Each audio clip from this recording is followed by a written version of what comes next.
for himself.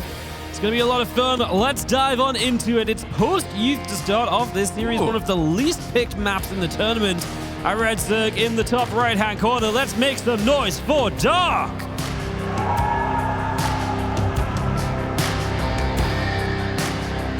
And down here on the bottom left-hand side of the map, the last of the Shopify Rebellion players. We have our blue Terran player. He is ByuN.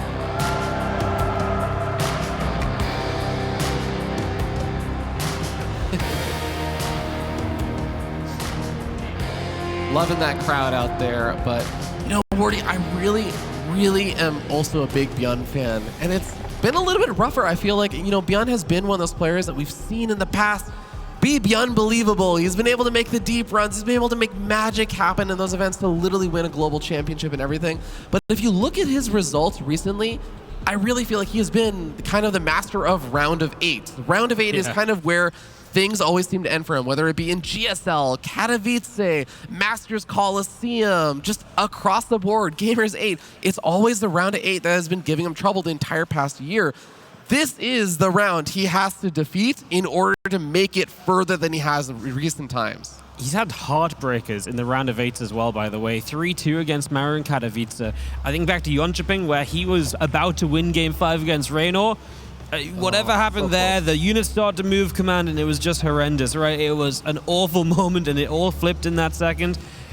It's been frustrating being a ByuN fan, you're right. Like, it's been rough times.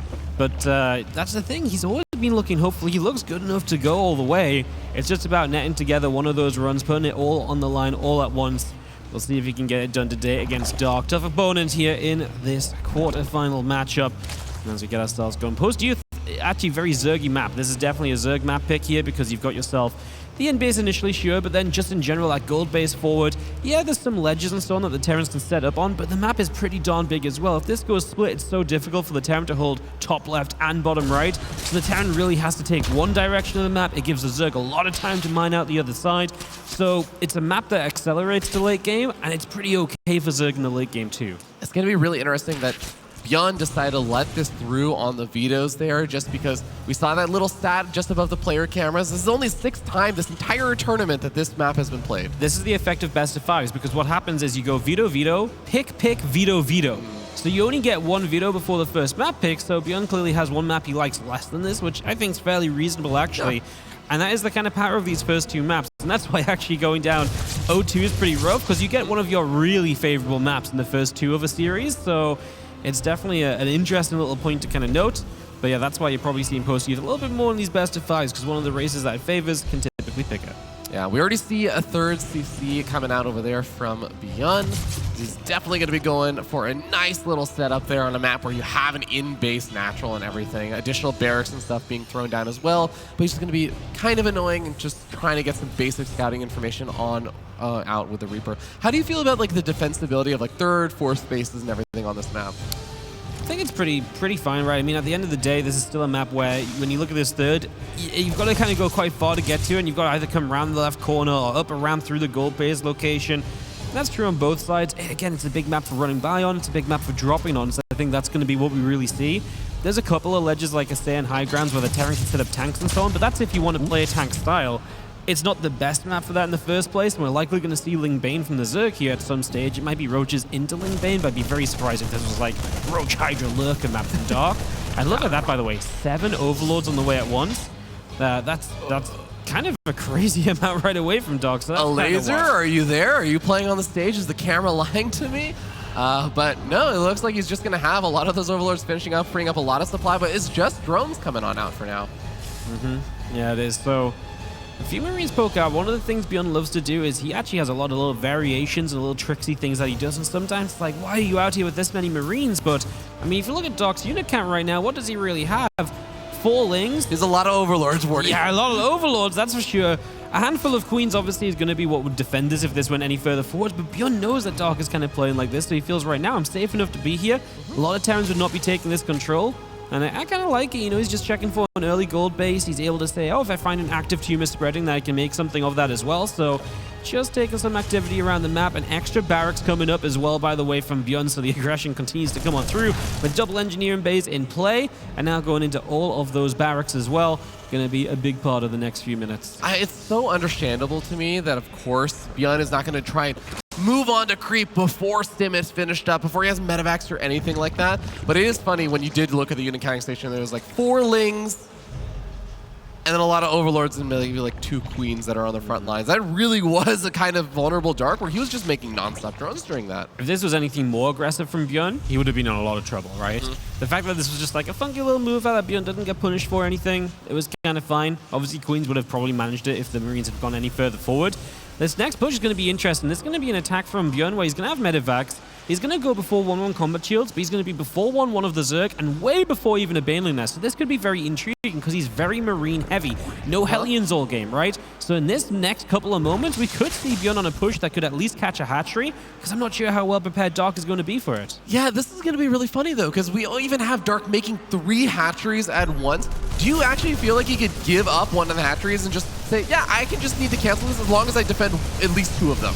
Yeah, I mean, he doesn't need all of them. Yeah. Obviously, this is why ByuN attacks in the position he does. The most important base for him to deny is that gold. Don't give him the freest access point towards economy. But yeah, he's got other bases, so losing a hatch is not the end of the world. These Queens, though, are kind of on their own. Now the Lings start showing up. Finally, 3 Queens went down already. ByuN will still a step backwards. The Lings will get a wrap around. That should be ByuN's time to lift up and get out of there. But this was a pretty good fight because you got a few Queens to start it off as well, and now ByuN can pull back, and he's about to hit a power point. Combat shields, more Marines, more medevacs, first tank or 2.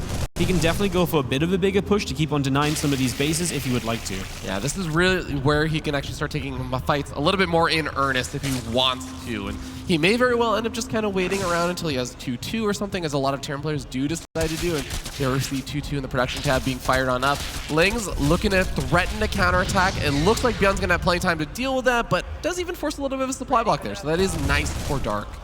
Well, cool burrow upgrade as well. So early in the game, it's going to be such a frustrating thing for ByuN because he's going to have to be scanning all the way throughout for Banelings, potentially even just Lings scattered around the map to scout is one of the things you can do with burrow. So there's actually a lot of potential here on a map that's large like this. Having burrowed units all over the place could be very, very cool. As you can see, ByuN already trying to take a very forward position on the right side. He's defending with a few units very forward on the left side, taking a 4th base.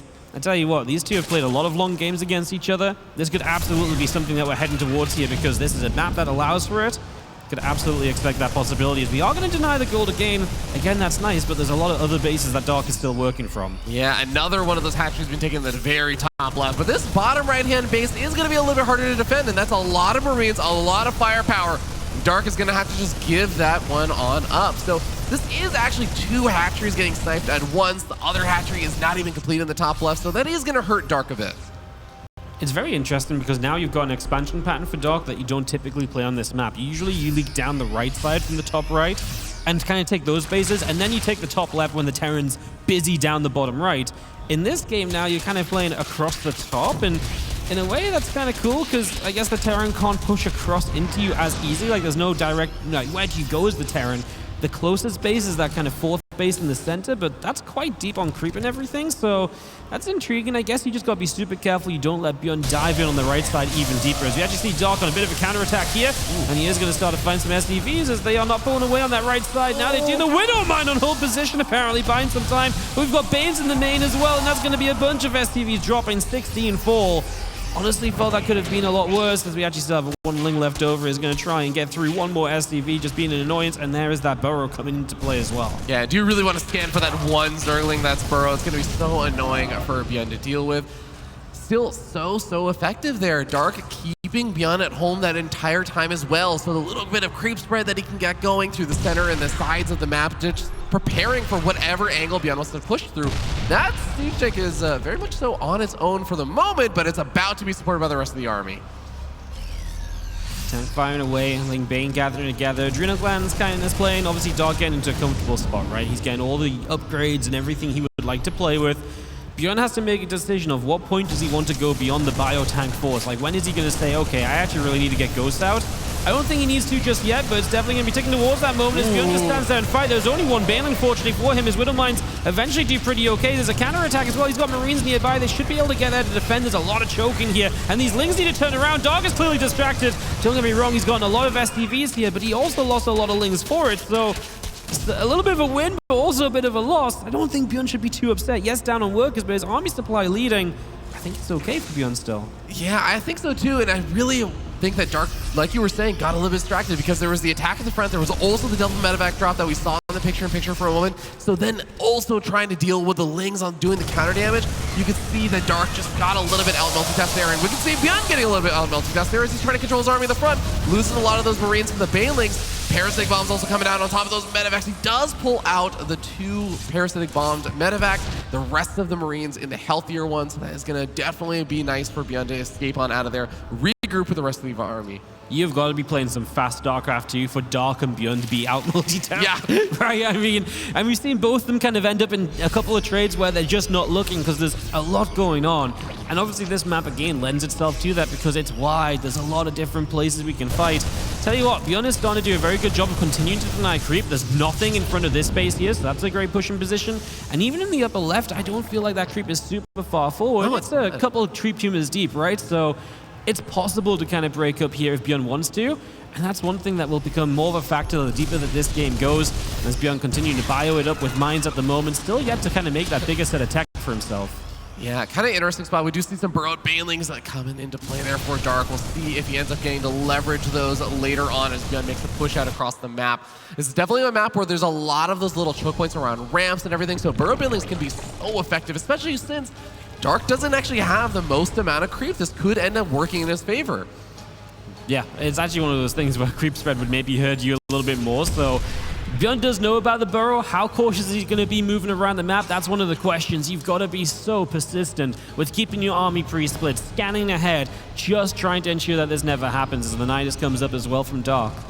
Yeah, that Nidus Swarm going to be so threatening. We saw how effective Dark can be with those Nidus Swarms. Scan comes out and he catches all of those burrowed Bailings on the ramp. Beautifully done there by ByuN. I see a lot of red dots on the bottom right-hand side, so it looks like Dark is getting ready to have some vision in the bottom right. I also see a lot of drop overlords being marked right now, but Dark may just be a little bit more concerned about the army showing up at his front door, because this is not just a light pressure arm anymore. This is actually a very sizable force for ByuN. I was about to say, why aren't we going to late game? Like, ByuN is just chilling on bio mine. Yeah. Dark has a few ultras, but even then, it's like his army is like not super late game when he's making dropper lords. Like, he kind of doesn't want to take up too hard either. Now the Hydroden's on the way. That's a big step towards lurkers, which might be something he wants to head into. I can't imagine why else you're going to add the Hydroden on at this point. Nice scans again from ByuN. He's been so good about those burrowed Bailings so far, but how ready is he for the dropper lords as they come into his base while he's pushing in different locations? ByuN now going to have to deal with that while also fighting, but he is fighting well on the gold, which he's looking to deny for, what, the third time this game? Blinding Cloud coming down as well. The Ultras will continue to chase those Lings on the picture-in-picture. Honestly, not doing that much, so ByuN able to control back at home, able to deal with this army here so far, and he does keep on pulling back to his tank and his Widow Mines. Kaboom! And the Zerg army is getting a little bit blasted. That was absolutely phenomenal from ByuN, managing both of those fights at the exact same moment. I literally am seeing moments where he's pulling the SCVs away as he's also stimming up his army at the front lines and starting to do the start step back micro. ByuN, a master of that micro, a master of that control, absolutely tearing through the defense on both sides. And now we go into more command center as the late game really will develop from here as ByuN continues to just, again, control, and like you say, multiple sides. Keeps control of this army, keeps control of this map, and keeps Dark in a weird position. Dark is switching towards Hydras, but I'm not sure how much he's going to be able to do with it. This base is typically a very important stronghold for the Terran once they get that up, so that's going to become a priority for ByuN fairly soon. We saw a little bit more action in the base as well on that picture-in-picture, but it looks like the Dropper Lords are more or less out of love right now, and we're still just chasing away. Like I say, ByuN, put some attention over here, get that base up, feels very important. These Widow Mines not burrowed, but there's still many choke points about it. I mean, ByuN's still not really paying attention. Again, there's a lot going on, and it's shown by the fact that both players have missed moments in this game. Yeah, this is going to turn into a really weird situation now, because you were talking about how this is an abnormal expansion path also for Dark, and he is starting to grab some of those expansions on the right-hand side of the map, but ByuN is expanding further and further up toward the top left, and that is where a lot of still Dark's more recent bases outside of that right-hand base is. So Dark is having to defend this left-hand side, but as soon as he's able to defend it, he can start immediately putting pressure onto ByuN's side of the map. Yeah, ByuN gonna stand here and fight that one Ultralisk, and still on the right-hand side, this gold base is in trouble. It's actually kind of interesting. I think what Dark is struggling with, he's like, why is there so much stuff? Because ByuN is refusing to tech, and so it's kind of a little bit more than Dark is used to deal with. Now he's starting to rectify that, getting more units back on the right-hand side. He is once again going to push onto the gold, and ByuN is not allowed to get that 5th base. We've seen it throughout the weekend. The emphasis on not letting the Terran have a 5th, that has been such an important point of contest for the TVZ matchup. So if ByuN can get that gold base up, he is absolutely rocking forwards, but that is his next big hurdle. He needs to get over it at some point soon. It's so tough. Dark has been so aggressive, and I have to say, even from the early stage of this game, the Ling run buys have been relentless. Now going into the continuous drop overlords into the main base, into the natural, into the 3rd base, have been so annoying. There's a lot of supply that Dark's not going to have here for the army fight. You can kind of tell it's mostly just the Ultras, a handful of these Banelings, a lot of the Hydras on the right-hand side over here, and they are getting some good damage done. Not a whole lot to defend over there. The drop overlord Lings are not actually doing anything right now, though. Yeah, they're just that chilling. A couple of Banes get very close here, but we will start to take out these Ultras. Marauders putting in work. We're going to start losing his CC. That's somewhat affordable for ByuN, but I think the problem is he's running out of money to rebuild on the back of this. He needs to get a cleanup right now and then just get himself a bit of time. Again, the lack of that 5th base is definitely struggling. Losing a few STVs here will not help him either.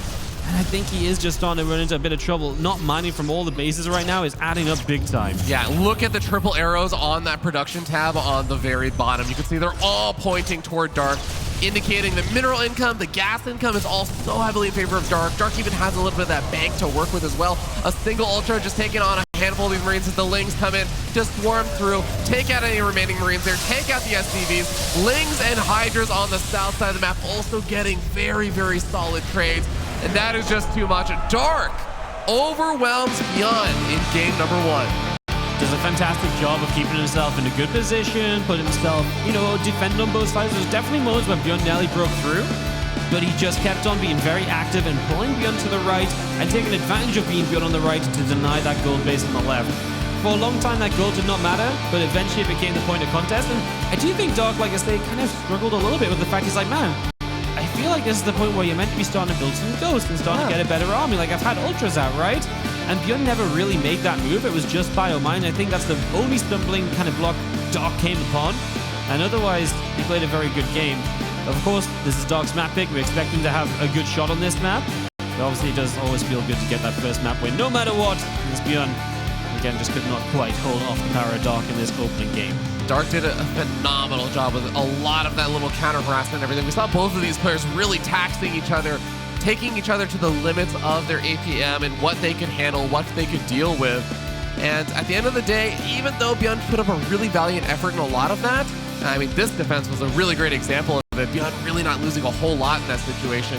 Still, at the end of the day, Dark managed to just overwhelm. And what's actually really cool about that game is there wasn't just one fight where you can point at and say, yeah, this is where the entirety of the game shifted into Dark's favor. It was a lot of just gradual fights, little victories, and slowly but surely you saw Dark just climbing further ahead of supply, further ahead in economy, and again, further ahead in the overall mining.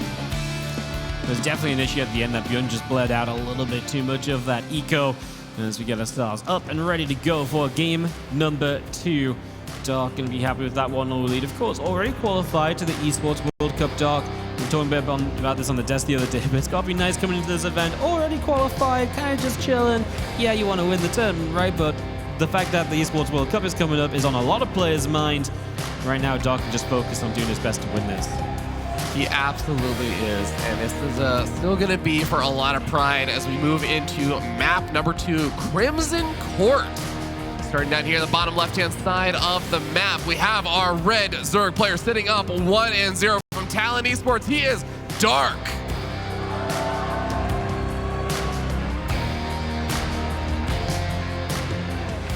In the top right-hand corner, our blue Terran player from the Shopify Rebellion, we have ByuN.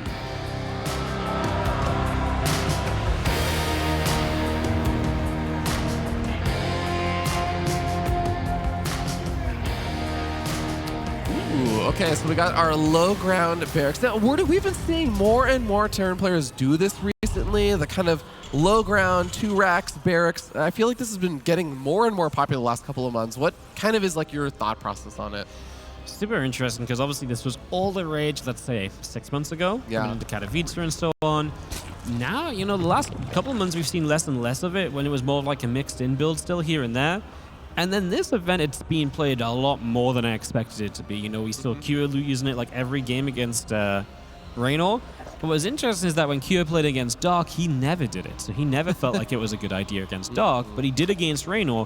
Interestingly, ByuN feels like it's worth mixing in here against Dark in this game number 2 now. Obviously, overall, and actually he's going triple barracks as well. Yeah. So that's going to be a little bit more of an aggressive version of this, and that's definitely one thing we've not seen. We've seen 4 Reapers have been kind of the go-to, but a 3rd barracks puts the pressure on a little bit extra. I mean, hey, ByuN is the man that got the Reaper nerfed in the first place. Yep. Let's see if he can pull out some micro here, because I do still like it. It's still a good build, and if Dark plays a bit too greedy, you can absolutely make the most of it. Let's just see if that will come into effect. And Dark is playing gasless, which means he will not get link speed against this, but because you play gasless, you've got a little bit more minerals to play with when it comes to getting queen production up and so on. So actually playing this in this kind of way, it was actually one of the ways people figured out to defend against the Reapers. Against 3 racks, it's going to be a little bit tougher, but it might still be okay with that queen count getting high. Yeah, I mean, you kind of talked about it before. This is literally the unit that won ByuN an entire BlizzCon event. So this is a unit that ByuN is... Dark. Yeah, actually, you're right. This is a unit that he is extremely experienced with. So if there is someone that I could very well see win the game off of the Reaper control, even if Dark is kind of going for a little bit more of that queen income and not actually going for the gas geyser, then I could absolutely see ByuN pull that off. Look at how serious he takes it as well. He saw the 3rd barracks and he's just like, cool, I'll build a spine crawler. I'm not afraid to, like, you know, a lot of people would say that's way too expensive, that's way too much of a commitment, you can't get away with that, but Dark just says, yeah, I can. I'm playing gasless. I'm not going to have speed. If I get a spine up and put it at the front, it limits so much of what this Terran player can do. I think ByuN's realizing he's got a chance to chase that queen down, though. He's going to get it in the main base. No transfuse because that was the higher energy queen. Now these Ling's in a bit of trouble as well. This is where the spine crawler does absolutely nothing for you. That one Reaper getting low. It's actually still going to take another shot to go down. It will stay away. New queen's dead, and ByuN is rolling into this mineral line in the main. Drones are running. The new queen is going to be in trouble, and Dark, he gets the fuelings out. That will help, but he's still bleeding out. Yes, the drones come for the surround, though. The Reaper's still dodging away. They're so low. Surely one dies in the next couple of moments. Queen on the low ground. Lings will get the trap. No! Reapers get away, and that was a bit chaotic, and in the end, ByuN did lose quite a few Reapers from it, but he got damaged too. Oh. Wow, what a swirl of emotions there. ByuN, like you said, does end up losing a handful of those Reapers, but even escaping out of there with as many as he did and still getting the trays he did. It wasn't so much a ton of drones, but he killed off a lot of the Lings. He killed off multiple queens, and he's still going to be active and going for it. Still additional Reapers being made on the other side of the map, but just 2 at a time now, not the 3, because the tech lab is being built, and ByuN is starting to think about the next stages. This is the problem of losing those queens early, because now ByuN just has those extra numbers to kind of bully a bit more. He forces cancel on this low ground. This is absolutely getting out of control. He's going to click the spine crawler here. Yeah, he's actually going to unburrow and move away, so he wasn't even confident in being able to keep that alive.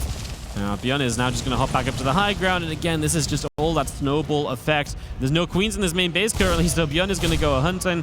He doesn't want to get in too deep like he did previously. That's one thing he wants to be a little careful of. More Reapers still showing up. Like you said, there is add-ons now on the way, so these are going to be the last Reapers added on. But look at the value found. Wow. It's crazy. And now you just sit here and hit this hatchery, force your opponent to come across with the queens. If the queens come across, you jump in the main. And this is just a constant dance because there is no threat of Ling speed. So these Reapers do not have that usual fear they're playing with. It's drones on the production tab from Dark. So if these queens can't keep each other alive, then Dark really ain't got nothing. Yeah, it's so scary for Dark right now. You can see that even the Reapers using those grenades so effectively, continuing to stun them. The hatchery is getting down to the red hit points. There's no way it survives. Well, there's a transfusion available, but I don't think Dark can do anything as we get GG called, and ByuN is going to have a game number 2 victory. Cool, calm killer as he just straight up wipes Dark off the map with the power of Reapers. That was the most ByuN way to win a game as well, right? It was not only just the fact that it was with Reapers, it was just the way that ByuN snowballs. We've seen this from him for so many years now, where it's just a situation where any normal player would say, yeah, I'm getting a nice little lead in this situation. And ByuN says, I'm winning the game off of this now. Like, you've taken a little bit too much damage. I can seize this moment. Kind of wild. Obviously, this first queen going down started all. It's one of those things where it just adds up because now this second queen got into trouble. It was slow Lings, so they were never going to come to the aid. Keeps that Reaper alive for a long time too, which is a big deal. Just extra damage output. Yeah, and then at the end here, just so many Reapers. he could have kept the hatch alive with transfuse, but if you drop the transfusions there, you jump into the main, then the queens don't have transfuse for each other, and then you just can't win because you're building drones because you need an economy, right? So that was the reason for the GG. Yeah, it was a very tough situation from there, even though it did look like maybe, oh, the supplies are still even. Dark was in a very, very rough spot because he knows that ByuN is transitioning behind that. There were 3 CCs going to be behind that. The tech lab was finished up and going to be researching stim. It was a really brutal spot, and Dark just wants to move on. He says, I already had 1 game on you. I won the macro game, and make sure that doesn't happen again going into game number 3, but I just do not want to give you more momentum. Did not at all. All right, well, here we go. Game number 3 in the bottom right-hand side, trying to recover from getting reapered up in game number 2. We have our red Zerg player. Make some noise for Dark.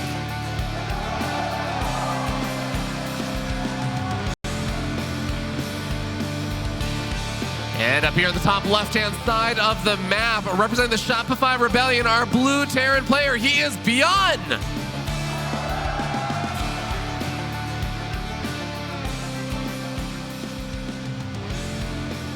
Loving how loud that crowd has been. Got to do our signing session earlier, and just so many wonderful people out there in the Dallas crowd. So good to meet so many of you. Hope you guys have been having a good time there, enjoying the matches. Amazing to hear how many people are here at a StarCraft event for the first time. It's freaking cool, man. It's 2024. You'd think it was like the drips and drags of like the StarCraft diehards. Been traveling to events for 20 years now. No, people coming out for the first time. Awesome to hear, awesome to see. I met some people who have started watching StarCraft in the last couple of months. Wow, awesome, that's amazing. Actually, I want to hear from the crowd really quickly as we see the 2 racks coming out here from ByuN. How many of you out there, this is your first StarCraft event? Can you make some noise? Listen to that. So many people coming out here for their first StarCraft event. That's so exciting. That's more people than cheered for Dark. All right, well, now you're just rubbing it in Dark's face. But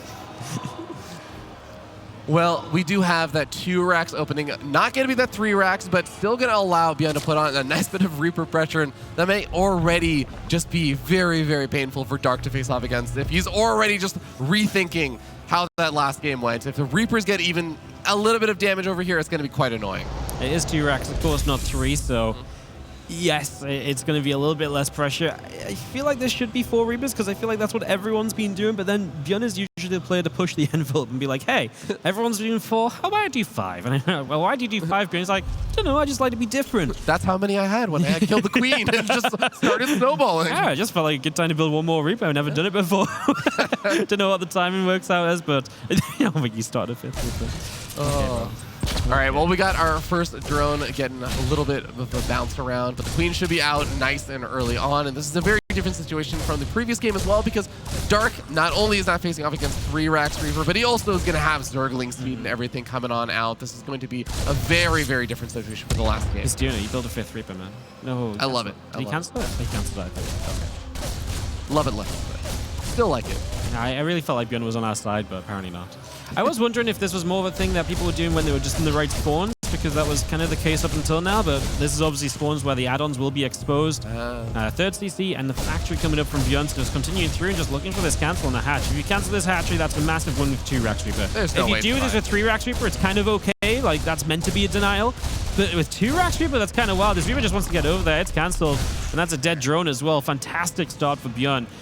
It's not like there's like roaches on the way and some big attack, it's just plain old link speed, so yeah, this really beautiful start from ByuN. Fantastic out of the Reapers. Literally the only thing more that ByuN could ask for is that he was able to like snag a creep tumor or something as well right after killing off that hatchery, but that is already asking for a lot. ByuN has done so much damage with those early Reapers relative to what you would normally expect, but eventually, Zergling speed finishes up, and that means that Dark should be able to secure that 3rd base location. He throws down another drone there and is able to just continue droning on up and start getting his own transition set up. Again, already, we have a hatchery coming through, a couple additional queens coming out, drones on the way. And a few Zerglings continue to get into the center of the map, just going to go pick their way through a set of rocks. So opening up the map, that's what Zerg players like. Easier access, easier surrounds, and all of that potential. 3rd hatchery is, of course, finally on the way, so gets that going. As ByuN, was that 2 engineering bays or just the 1? 2 engineering bays, yeah. I just saw the 1 at the very end finishing, so yeah, it's just double engineering bay, everything normal. Of course, he was on a fast 3rd CC, so it's just macro time for ByuN. Nothing but macro from here for the next little bit. Yeah, and I think that is something important to note, is that ByuN did a great job in game number 1 with the micro and the macro, I should say, where he was able to take that to the later stage of the game. It was definitely a map that Dark was going to feel a little bit more comfortable on in terms of how the expansions and everything worked, where it went more and more to the corners of the map. But at the end of the day, it's still worth mentioning that Dark looked really, really good as the game went into the later and later stages. It is going to be interesting to see on a more neutral map, how is ByuN feeling about that late game stage versus Dark now? I honestly think he'd be fine with it. Honestly, I think he can absolutely tackle Dark in the late game. ByuN was one of these mesmerizing players a couple years ago who suddenly went from being this like mid-game, focused on always being active and micro and everywhere player, to all of a sudden he was like, hey, by the way, I'm going to just stop playing the mid-game and I'm just going to start camping. Everyone's like, ByuN, you can't turtle. And he actually, for a while, was probably one of the best turtling Terrans out there. And it was like, what? You know, there was a bunch of games on Curious Minds he played against, I think, of Raynor, and I think it was a Cast Civil War Chess Team League, one of those. And, you know, just so many times where he just slowed it down, played super long macro, and I was like, ByuN, like, you're not meant to be that kind of player, but it's definitely one of the things he's perfected over a long time now, and it's definitely one of the things he's improved on massively, so I don't think he's afraid if he has to play long against Dark. This map's actually kind of nice for Terran in that respect because the bases are quite spread out, so you can actually really kind of with drops and kind of going left and right really kind of pull the Zerg around a little bit. Yeah. And you do that while there's less avenues for attack for the Zerg, so while in post-youth it was kind of Dark pulling ByuN around a bit, I think it's more likely ByuN would be pulling Dark around a bit here on Site Delta. Yeah, there's so many opportunities to continuously hit in a lot of different avenues of attack here for a Terran player versus a Zerg. A lot of the Lings going down over there, and that is going to open up opportunities for ByuN to just be a little bit more annoying. We have an armory finishing up, so with the Hellions there, yeah. You morph in some Hellbats, Stim about to be done. This first level push is terrifying because Dark is working on double melee upgrades, and he's not really, I mean, he's going to be down on upgrades. He's not going to have really anything at all to deal with this. This is a terrifying push timing from ByuN. 27 Lings, 12 Queens is pretty sizable. But he needs them to all be in position to fight this right now. Those Queens are gathering, so it looks as though we might just be okay here, but man, definitely felt scary. 3 Banes morphing, but those are the first as we push on in. Let's see what these Lings can do. Not much just yet. Going to dive on one Hellbat now. ByuN will sit and he will fight as he has the Marines continue to pull backwards again with 1-1. He trades that a little bit better, but look at those Queens go, transfusing each other up, and the wall of Queens will hold. Yeah, I think like 5 to 7 transfuses going down on one of those Queens at the very beginning of the fight as those Marines tried to target fire it down, but Dark was just not going to let it die. ByuN forced back, only ends up losing the Hellions, which, you know, of course you can absolutely sacrifice, but it's always nice when you can keep 1 or 2 of those alive, add in an extra Hellbat or 2 on the defense, especially with how good Dark has been about those Zergling run-bys. I feel like having 1 or 2 of those Hellions alive would have been really, really helpful. Man, I'm actually a little bit afraid for Dark, I think, because I feel like there might be the slightest of timings where ByuN might have 2-2 to 1-1 and no Baneling speed. And I mean like slight. Every second that goes by without Bane speed starts up now, I think there's going to be like 10-15 seconds or so. Yeah. And if that's the case, that would be a huge moment from ByuN to try and just force the start of a fight. It's going to be very difficult to hit, and he might just not hit it because he's not expecting it, but possibility. Hydra Den coming down as well, so you see Dark heading in towards Link Bane Hydra is the next step. This hatchery likely cancelled. I don't think Dark's got much nearby enough, and it's obviously low HP, so we stim in. We're going to get this hatchery. We'll just cancel it instead of running the Link Bane down there. Yeah, nice and easy there for ByuN. Even gets one of the active creep tumors over there. Lots of Queens to replace that. A single Reaper also tanking some of the damage on the front lines. Doesn't need any medevac healing on up, but the medevacs are going to load up and actually head over toward the main base. Spotted by an Overlord very, very quickly over here. So it's going to give Dark a little bit of time to react. It even has a Spore Caller set up over there. Queens from the low ground as well. Really, really nice position on this map. Yeah, no Bane speed is the reason why I think ByuN makes a move like this, because he knows the Banes won't get there quickly. So he just forces the Lings to come back. Now he's going to have more units reinforcing down the left side. Dark just caught a glimpse of that. We stepped on creep for a second, so ByuN is known about in this position here, but this is the moment. It's 2-2 finishing. Okay, Bane speed was pretty much done as 2-2 finishes. Yeah. So it's not going to be that much of a problem as we do see these Queens going down. The drop actually stayed in towards the main base, so it's keeping a lot of the units over there. Now the Queens are going down because of the power of those 2-2 upgrades. ByuN is getting a lot of these kills. The Baneling's finished up. Can they reach these Marines? They do just about, but ByuN has a few Marines left over, still fighting. A Hydra eats up the transfusion. We will get rid of every Queen. The Hydras that were freshly spawned, and now the tanks are here as ByuN will continue to set up on Dark side of the map. And that hatchery, the Baneling nest wardy is right there at that hatchery. If he loses that, that's going to make things so complicated and so difficult for Dark. He's morphing in a couple more of these Banelings. It does look like the Baneling nest is not going to get target fire down or anything as the hatchery goes down, and Dark is going for the counterattack, but ByuN is prepared at the third base, at the natural, and he still has that army on the other side of the map. He can continue to push if he wants to. No, he's going to go for the Lings that were going for the counterattack. I think pulling back's fine here because it's very scary that those Lings become a flank, right? And the last thing you want is to be caught like out in the middle of the map with those units and just get all of that cleaned up, and it would reset a lot of ByuN's hard work to get into this position. So a very responsible time to turn around and move back, as Dark is going to try and get to the infestation pit, load into that hive tech and play from there. But the timings from ByuN are just looking good, right? I think that early game really threw Dark off. A lot of his timings just been a bit later than expected, and that's why he keeps on struggling. That 3-3 now halfway done from ByuN. He's going to have many more timings still in this game, and he's taking this whole opportunity as a chance to set up comfortably on 4 bases. Those upgrades, he's been so on point about them, and I love that you point out the 3-3 upgrades because we have another little push out over here with the medevac drops in the top right. As long as he keeps these Marines alive, it's continuing to just do on the edge of creep pressure, clean up some of that, and then he times it out with his army in the bottom left with 3-3. This is going to be such a scary moment here for Dark. Pulls back with those medevacs up that right-hand side. A couple of Widow Mines are going to start to get burrowed. Obviously, this is where ByuN looks to split up a little bit. Love the retargeting onto Hydralisk. That's a fantastic set of shots for the Widow Mines. The Lings are going to go down to the Marines anyway, so you love that. You can see ByuN is set up on the upper right as well. I think Dark knows that this multi-prong is going to be coming, so he already moves into position as ByuN stims up. Uh-oh, runs into the Hydras though, and he will lose one full medevac. There's a bit of a momentum breaker from Dark, and that is huge for him because he was definitely starting to struggle a bit here. As ByuN now is actually going to get completely jumped on over here. Dark realizes he will not stick around with the loss in the bottom left. And so, yeah, ByuN is going to be pushed back. That one medevac going down, I think, gave Dark a bit of confidence and really allowed him to move into position so preemptively. Yeah, absolutely. And another one of those medevacs on the north side is so low on hit points. I think ByuN did not want to stick around and let it happen yet again. But 3-3 is now finished on up. ByuN looks like he's migrating a lot more of his army to the north side. It's no longer going to be that kind of split push along multiple sides. He's grouping up everything along this north side. Going to target fire down a couple of these Banelings. Widow Mine does manage to hit quite a few of those units, but a lot of Lings are still left over. Oh, the Widow Mines are beautiful, though. Fear Dragon dead center on the Lings. Dropping the main base, 3-3 to 2-2. So the picture-in-picture shows you a lot of dead units for the Zerg. The Banes might catch here a little bit. ByuN spreading out in the last second, and he will continue to run back with a 30 supply lead. He's run out of medevacs, though. No retreating now, just pure running away or turning around to fight. That's what he decides to do, and he does get a few kills. The drop still going in the main as ByuN's overall supply definitely looking good. And Lurker Den is on the way from Dark. If he can just hang on to a couple of Lurkers, maybe he can draw this game out to a much deeper state. He's definitely going to need to rely on them at this point. He does not have a massive bank either, so 11 Hydras may be on the way, but he cannot exactly fire up 11 Lurkers or anything along those lines. So this is going to be a bit of a tough moment here for Dark. Yes, a lot of ByuN's Bioforce is still low on hit points from the earlier stage of the game from all those medevacs being sniped off as well, but ByuN has a lot of fresh units ready to push as well. He's going to come in on this right-hand side of this base, currently unprotected. Where are the units from Dark? They are not here at all. Widow Mines will cover the entry, and this base goes down. It's kind of terrifying because the drones are there too still. ByuN has no medevacs to speak of. He's just got to run. Widow Mine blows up Zerg and Terran alike, and he just has to get away. The low HP of those units is terrifying for ByuN, especially with Lurkers out. That little bit of splash can go such a long way. This Marauder is fighting for his life in the main base, and the Queens cannot kill him. He cannot kill Queens. The fight that never ends. Well, I guess eventually the Queens win. 3-3 Armor Marauder. It does survive for quite a while against those Queens, but eventually it does end up falling, like you were saying. But tried.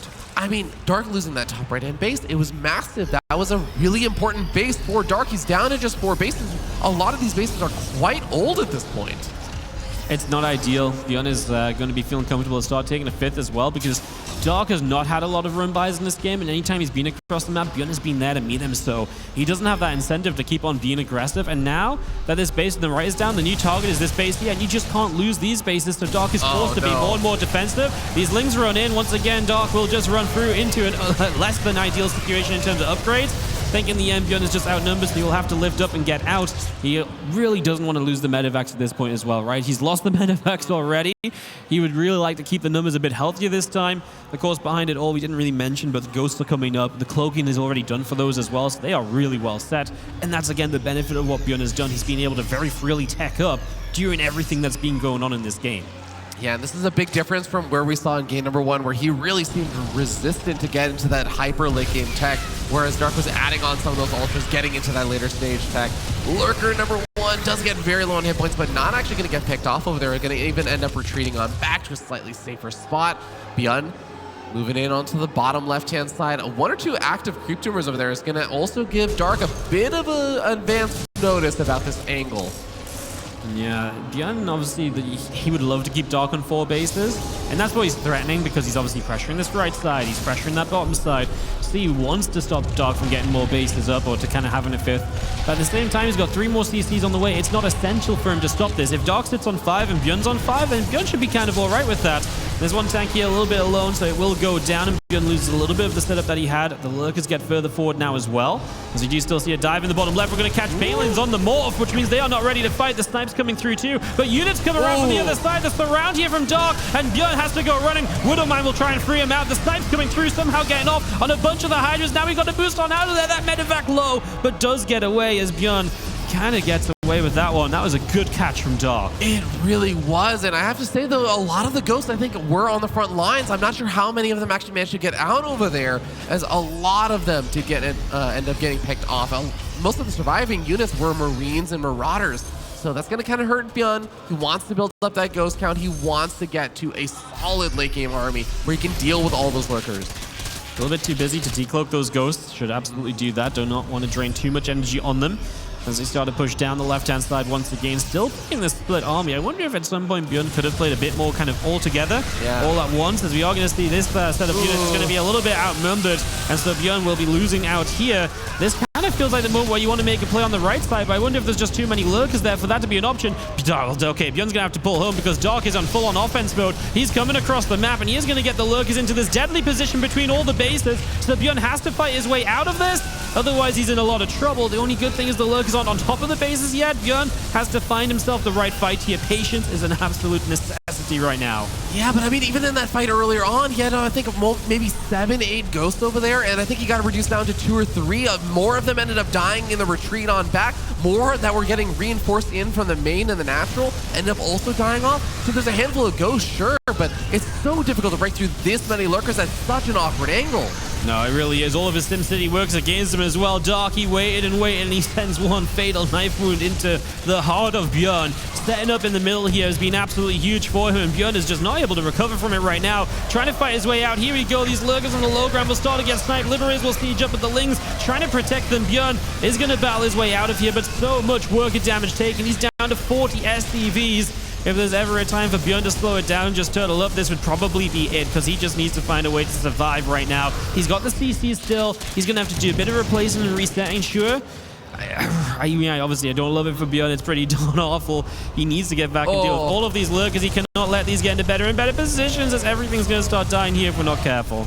Yeah, continued lurker run-bys, Ling run-bys. They're just making things so complicated. ByuN already has his army out in the center of the map, so all these lurkers should end up dying. The command center, the orbital command, looks like it's about to burn down. 4, 3, 2, 1. Kapow! That's one less orbital that he has to work with. Another lurker managed to get a burrow off, forcing another scan over here. Those scans really need to be mules when you're down to 29 workers. Dark, really, again, he was in trouble, right? I mean, you still look at his setup. It's like 5 bases are just about strung together. It's really not been ideal, but he got to a lurker count, and he knew the best position to be with those lurkers is between all those bases where the Terran has to fight down ramps to ever break out. And if he has less units in one position, you just run up that ramp and fight that location. So ByuN really is now in trouble. Dark found that moment, fantastically done to survive to that point, because ByuN was pressuring throughout. He was always on both sides of the map. He's going to run in over here, and he's still going to find some value. And this is going to get maybe an extractor, a few Lings. Eventually, you just got to pick up and get back. But this is at least giving ByuN some time to move around the map again. ByuN's army supply is up by 20. If there's anything ByuN has right now, it's actually potentially the chance to kind of get a bit more aggressive. Lurker does not go far enough away before being sniped down. We are going to transfuse here. We go for some queens, just getting whatever snipe damage we can get done. Once again, Dark realizing the problem is that maybe a straight up fight is okay for ByuN. So he goes for the counterattack straight through the middle. There's a lot of Marines here. Is that enough? It might just be. Yeah, a lot of the angles that Dark was able to find and force awkward fights on the defensive there for ByuN, those bases didn't really get retaken. It wasn't like that low ground forward third base location. It's all along the line of the left-hand side, and with the planetary fortress and everything, it's so difficult to do those big run-bys. Dark's counterattacks are simply a lot harder to get the damage done with right now. He kind of has to mount some kind of defense at the front line. He really needs to hold on here, and it's becoming a little bit of a struggle. The ghosts are sniping, and that's getting rid of a lot of the queen transfusions, so the lurkers will stop being transfused soon. There's a lot more lurkers on that right-hand side. ByuN just caught a glance of them with that scan. Ooh, he's going to be in a little bit of trouble if Dark can get a wraparound. And if Dark's just going to make the same move he made before. A lot of lurkers up through the center. This is where ByuN absolutely now has to break through on this bottom side. If he doesn't break through, he has to then bring it back and go after that army. This army's going to go for the fresher, more mining-focused bases now from ByuN. This might be ByuN's chance to go and jump on that army and clean it up. I honestly don't know the best move as he gets jumped on here. The base goes down already. What does ByuN want to do? He's in a tricky spot. Single-digit worker count for ByuN, and he's just making a single Marine, which is very telling of his economy right now. He finally stims forward, takes out all those lurkers at that location. Liberator siege up on the wrong side now for the moment, but at least gonna be able to help out a little versus these Lings and Banelings and these lurkers charging on forward. But Dark is overwhelming ByuN. ByuN forced to pick up and evacuate, but what is he evacuating back to? He doesn't have any economy behind this. Apparently he's gonna drop in and try and fight these lurkers right now. The scan comes down. ByuN is gonna get hit by the splash damage though, and it's not going to be enough. The Lings flood forward, and Dark will defend his lurkers, and he will be okay. Yeah, he has done enough to absolutely close this out. As the resources lost are so close, it's been an absolute battering from both players. But Dark has done enough to get himself a 2-1 lead. Dark does it again.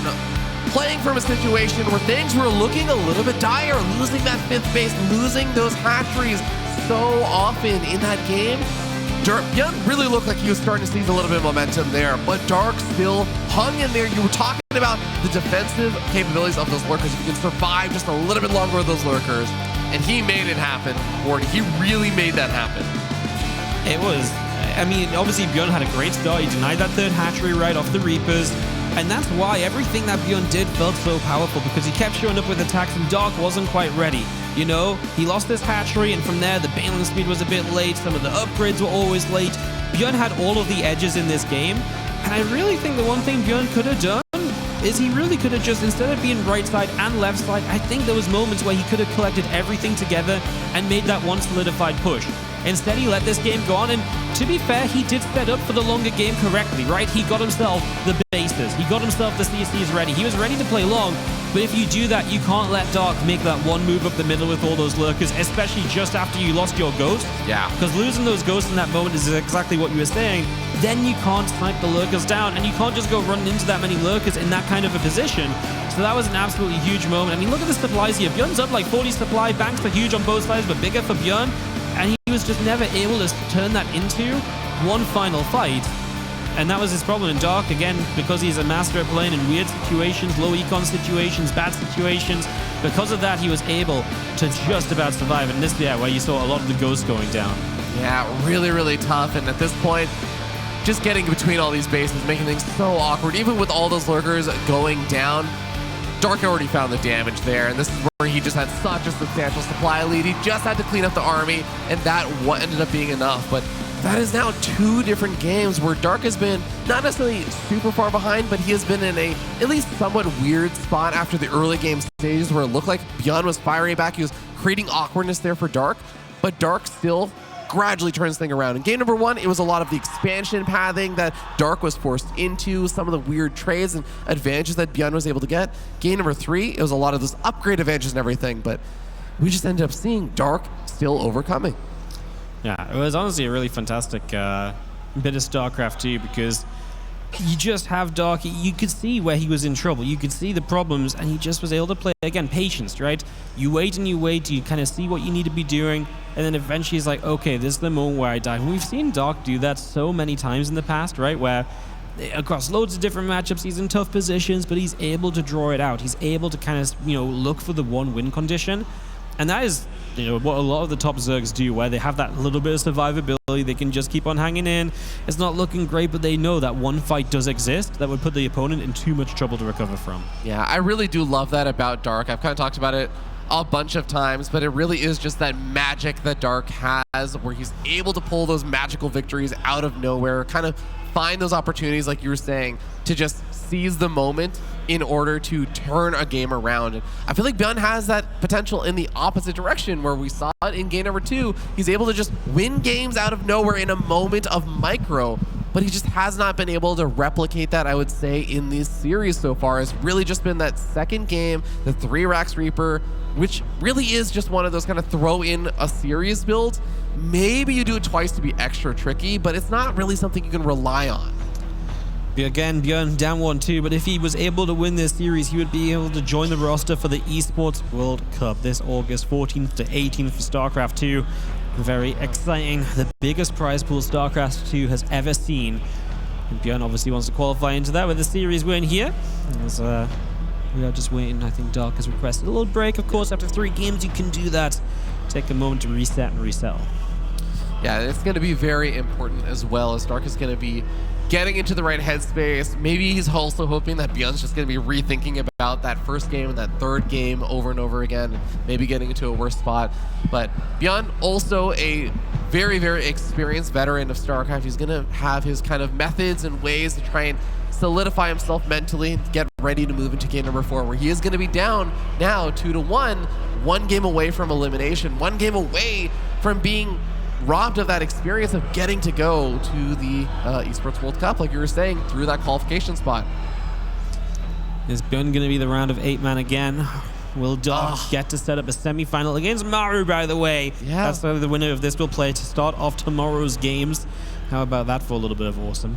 I mean, either one of those players facing off against Maru, I feel like is going to be an absolute treat to start the day of StarCraft tomorrow. But yeah, I think back to the ByuN Maru Katowice series. That was really top tier TVT. It was really good. I know people don't like mirror matchups, but that was one of like the peaks of a mirror matchup in my eyes. As Dark gets his headset back on, we should just be a few moments away from getting back into StarCraft II action here from DreamHack Dallas, our ESL SC2 Masters Spring 2024 finals. That was the end of my sentence. Yeah. Once you say that tournament name, there's not much breath left in you. I'm like, oh wow, you got the whole thing. I was mostly just perplexed and amazed. Honestly, I was hoping you would like turn around and be like, whoa, you got it right. Yeah, that's actually that's how I thought. I work so hard to impress you, and it never happens. I appreciate the effort, Wardy. But of course, these 2 players look like they are getting ready and warmed up to move into the next game. Remember that with the way that those map vetoes work, game number 1, that was going to be Dark's pick. Game number 2 is going to be ByuN's. Game number 3, again, going to be Dark's pick. And now we move into one of ByuN's at least slightly more comfortable map picks. It's going to be Alcyon as we move into the top right-hand side of the map. Ladies and gentlemen, game number 4, the Red Zerg player from Talon Esports, 1 game away from moving on to the semifinals. He is Dark.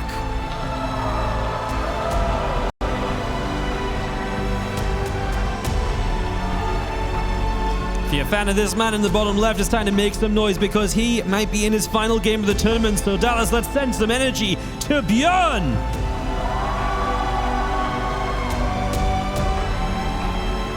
He is the unbelievable. I believe there's an SCV on the map. There is, and it's in the top left in a very, very curious position, building a second barracks.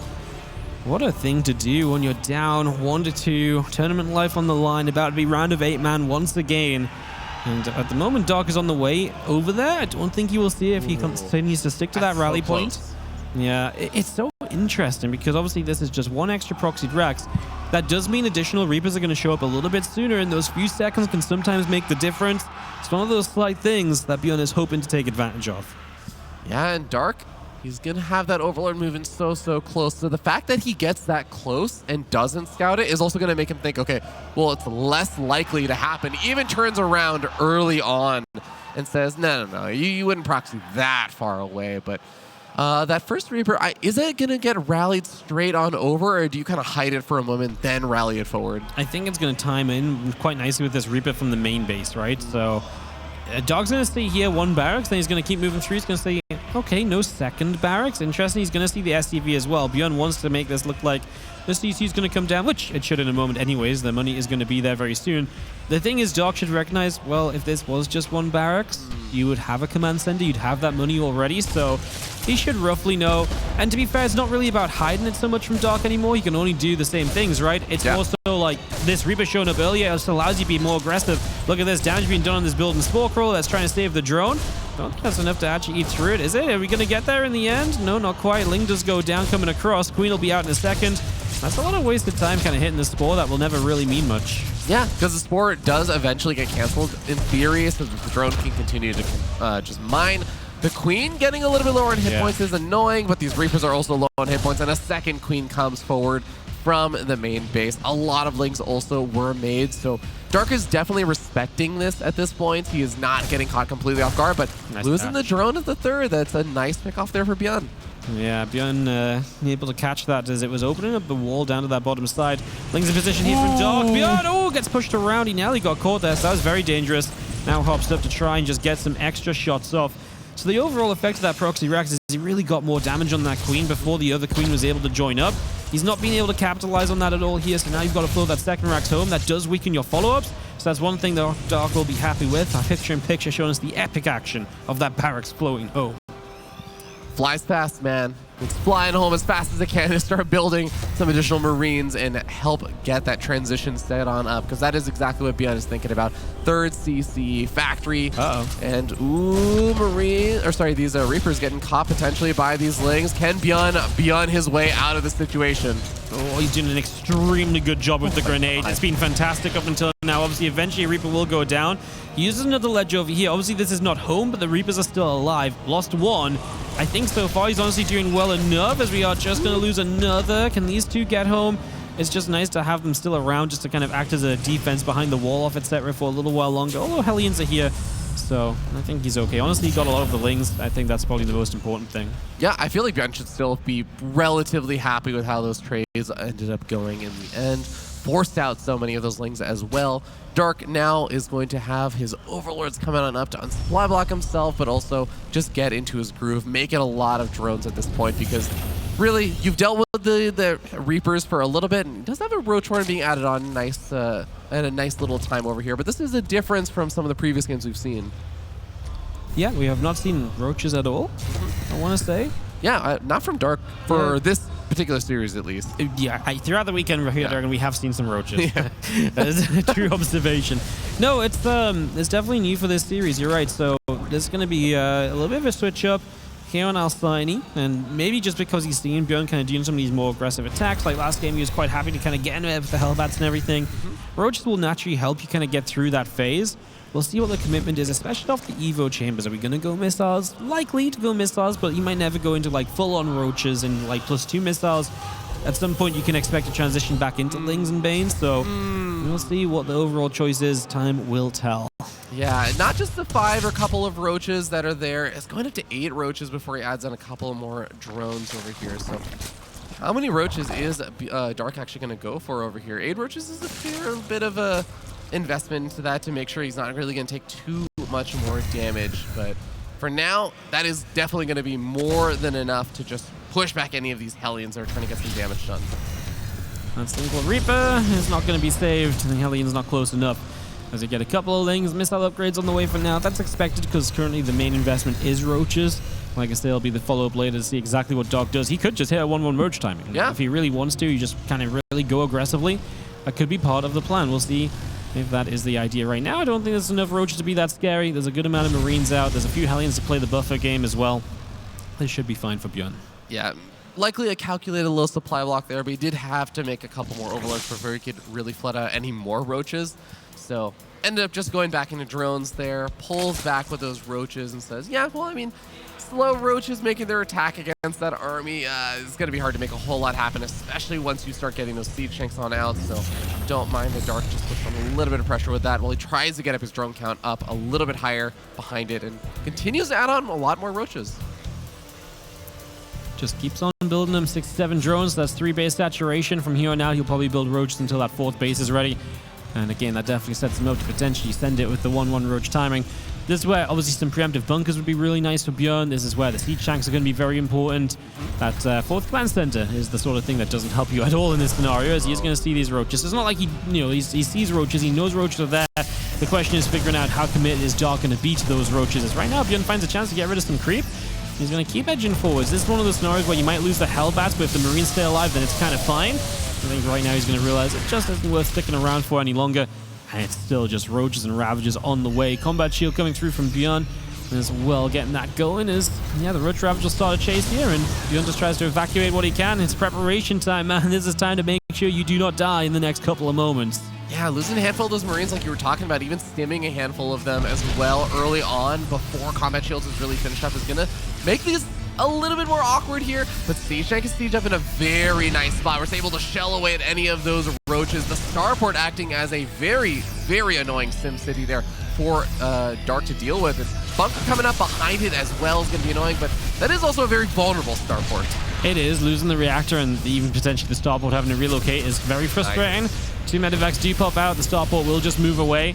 Honestly, yeah, the SimCity there from the starport was huge, but now there's the more open area. That's why I think ByuN was already building the bunker there. There's a Nidus coming up in the main base, and Dark is looking to hit hard, and this is a problem, because if you start getting drawn out all over the place, that's going to become very difficult for ByuN to defend, as he's doing okay at the front, but that's because roaches are about to pour into his main. He's got to realize something is up here in a second. He's getting a great catch, but it's too good to be true, and it's because the roaches show up in the main, and now ByuN has to do some crisis control. He absolutely does. Not picking up any of those units in the medevac immediately just over there. Still wants to be able to have some units on the ground on the front line to deal with those roaches that were there, but main basically going to get evacuated for the moment. There's still the damage potentially happening over the third base. StageHack gets volleyed by the Ravages, but not actually killed.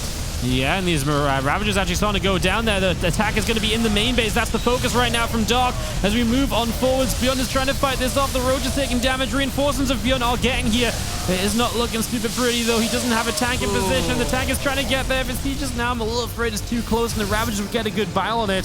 ByuN just does not have access to his main base at the moment. It is just covered in Roach Ravager, and everything is evacuated from this position. And this is where it is just looking very, very good for Dark now in Game 4 of this series. It is weirdly beneficial, though, that because ByuN went for that low ground, barracks and everything, even the factory is down there, the starport was down there, so it actually means CJ production is continuing in a situation where sometimes if your main base is overwhelmed by a Nidus Swarm, you just lose your factory, you have to rebuild your tech lab and everything. ByuN has at least been able to continuously produce those siege tanks during all this, and you can see how effective those siege tanks are in helping defend against other attacks from other angles. They are huge, but 2 of them go down here, and that is going to be brutal. We just really need to hold on to as many of those as we can get. That hurts. SDVs are trying to surround some of those roaches. Still feels like ByuN has a lot of army. He's also 2-2 right now, so he does have an upgrade lead to help him trade with these roaches. But Dark has done enough where I feel like he can obviously just start to try and get away. This Nidus will go down. ByuN will reclaim his main base. But he's down to 43 SDVs. He doesn't honestly have that much army supply to show for it. He does have a 4th. Apparently, somehow this Nidus does not quite see that. There's another saving grace of Dark of ByuN is Dark. 1 roach. He's going to go hunting for SDVs. The scouting roach does identify that 4th base and scares it away, even forces a lift off over there. But like you were saying, Dark can just retreat back. I love the investment in tunneling claws, getting up the burrow upgrade as well. He's just looking at ways to maximize his current existing army as he gets into a better composition, whether it be through better upgrades or eventually other tech. Infestation Pit, Burrow, Tunneling Claws, Dark just playing with all of the tools he can get to make this Roach play continue. But he was very committed, and that's the thing, because this was so committed for so long, this is where ByuN has the recovery opportunity. You know, and he is getting back up there with SDVs. Dark's only on 70 drones, which is not as high as some Zerg players play with, right? So, yes, that's kind of a Dark thing, and yes, Dark is now starting to tech freely, but it means that ByuN is at least still in this game, and that is something which I don't think was necessarily guaranteed based on what was happening before, and ByuN even going to start dropping around the map as he knows he's safe enough to play defense at home. Now he can obviously try and turn this game around a bit with some drop action that goes well for him.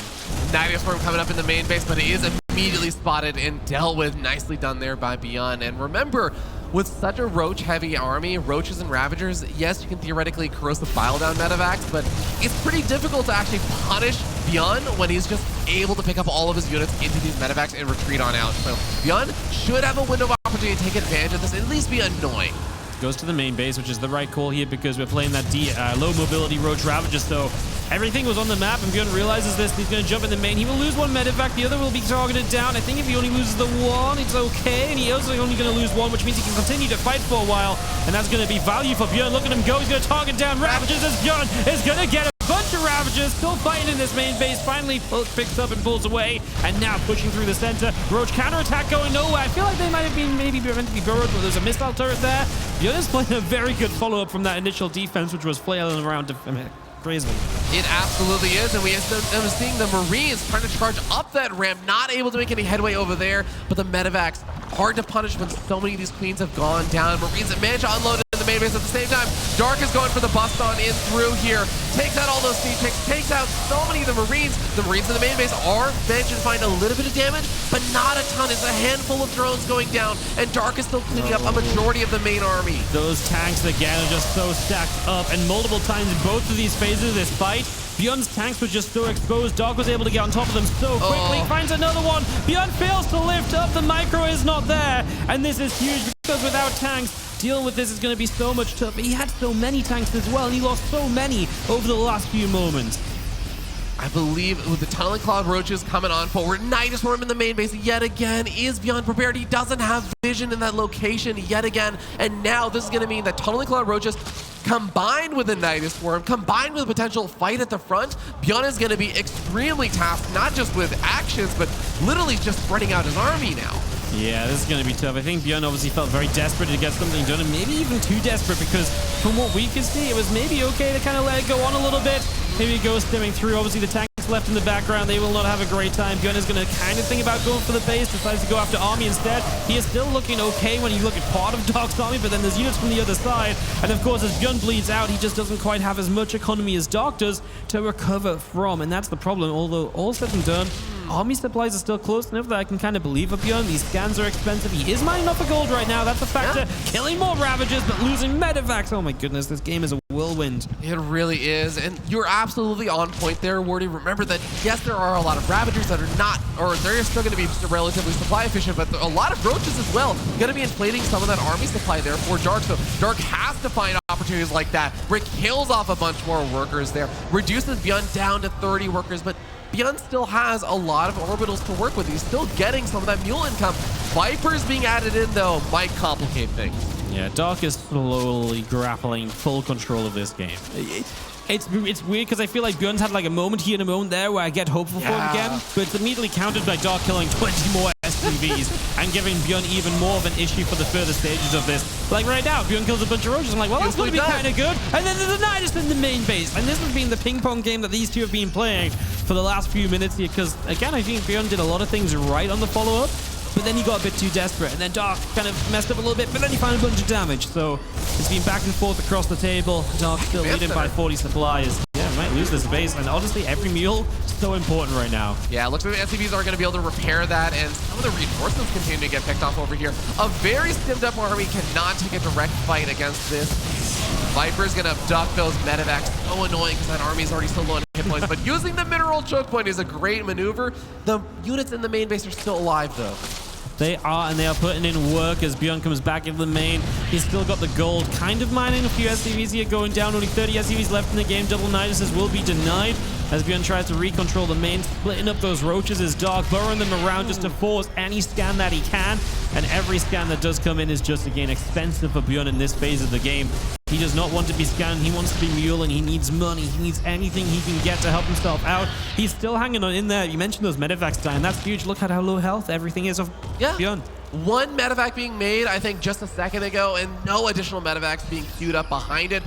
You really just see how much damage ByuN has taken when you just look at the production tab. It is 2 Medivacs and a Concussive Shell Marauder upgrade. Finally, a couple of these Marines start on up, and the Nice Worm is also going to be able to get up, and these Hydras and Roaches survive long enough to defend it as well. Microed back into the Nidus, man. Wow. What a god.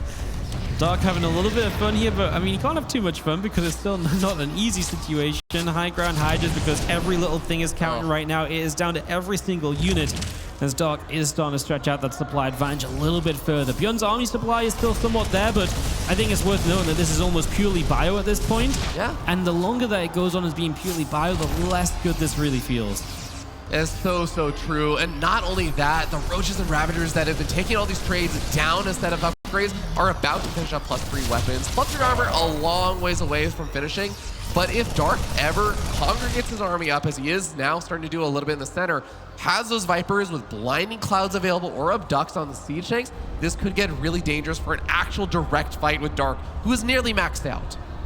Absolutely. Medivacs around the left-hand side will unload a few of those Marines. Roach will start to take some damage. The orbital moving across into position. We got more Hydras, Roaches, Ravagers pressing on through. A couple of SCVs continue to drop. Our bio gets there. and will just about play defense. But again, that burrow upgrade is so good for Dark. And as we tick towards a lurk again, I fear that ByuN's time is really, truly running out. That Nidus one just barely alive. A couple of Hydras in the picture-in-picture getting out over there.